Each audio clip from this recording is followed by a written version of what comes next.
Hello, in this video I am going to show the derivation of the famous equation E equals mc squared.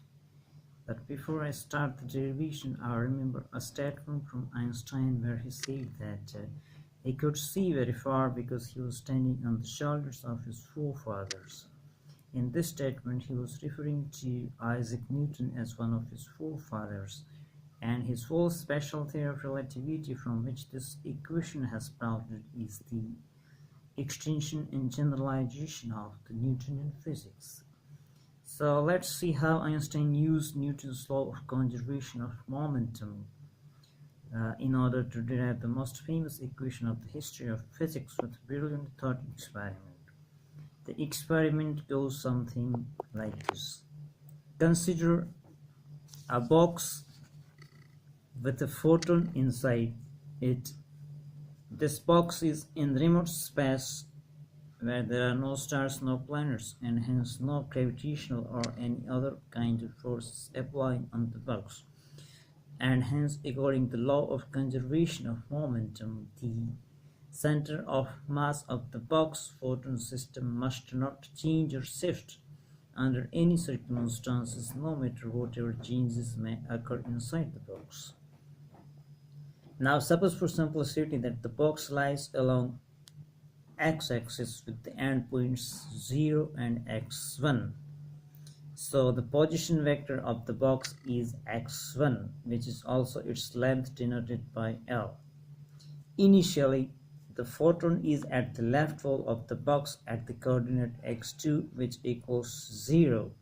So the position vector of the photon is 0.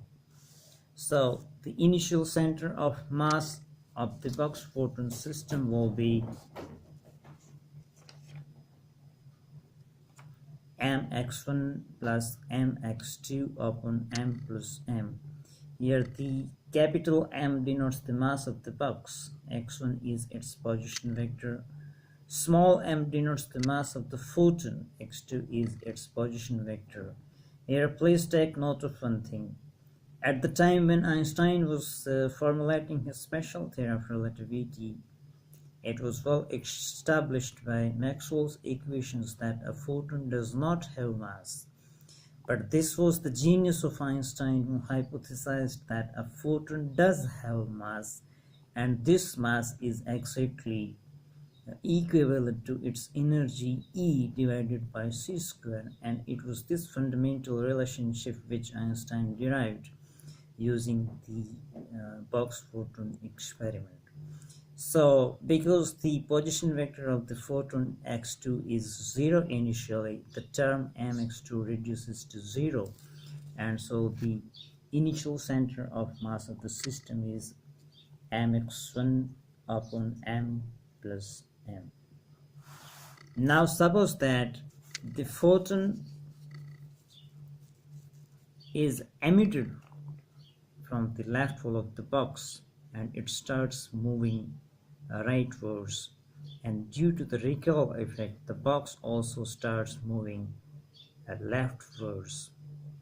Both the photon and the box move for the brief moment of time delta t, and finally the photon collides and is absorbed at the right wall of the box, and due to the recoil effect once again the box comes to standstill.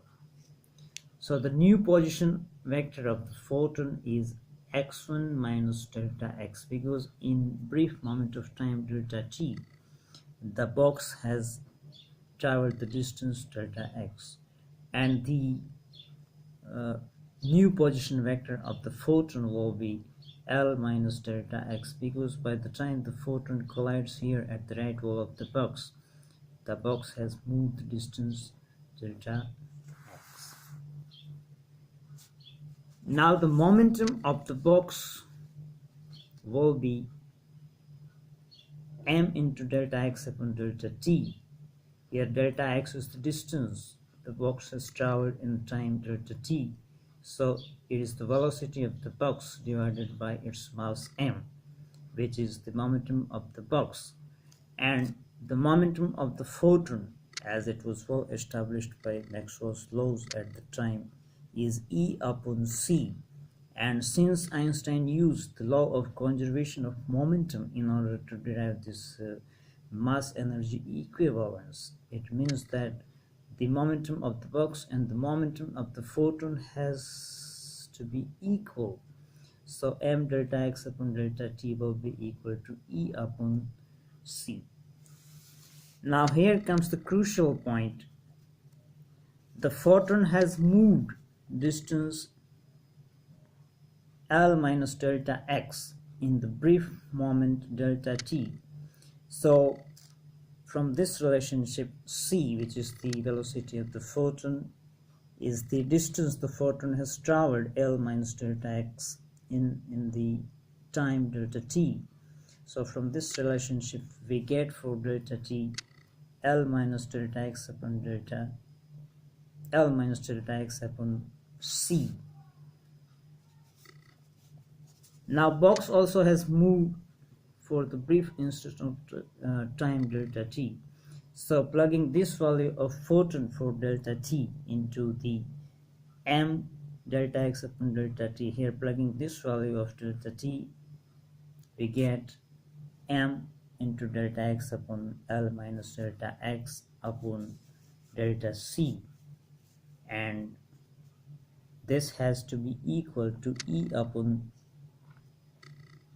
C, as you can see here. So for m delta x we get E into L minus delta x upon c square. I have kept this value inside the box because we will need it later to derive our final equation.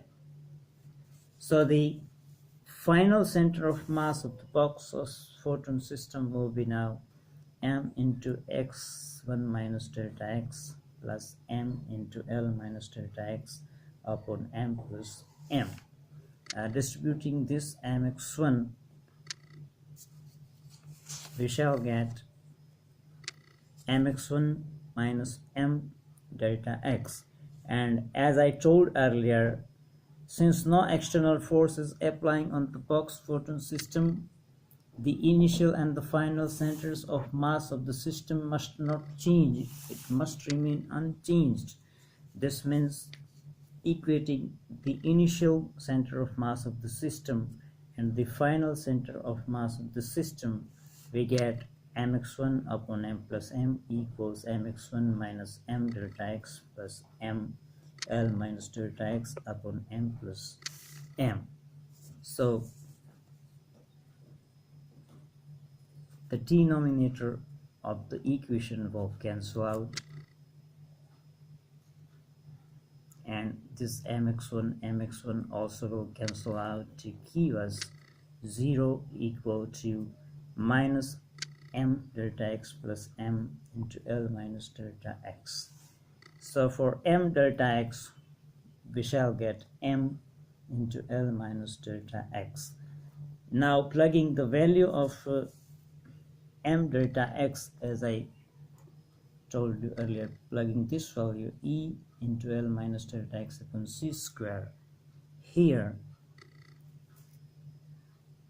we have E into L minus delta x upon c square, which is equal to m L minus delta x. This L minus delta x and L minus delta x will cancel out, and finally we get E upon c square, which is equal to m.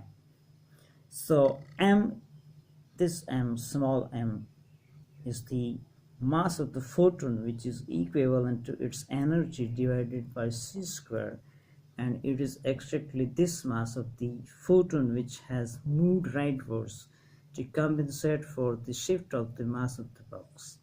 So the net result is that the shift of the mass of the box is balanced out by the shift of the mass of the photon, and thus center of the mass of the system remains unchanged even though the box has moved a distance delta x leftwards. So the equation E upon c square equal to m, popularly written as E equals c square, reveals the universal truth that mass and energy are the one and the same thing. Thank you for watching.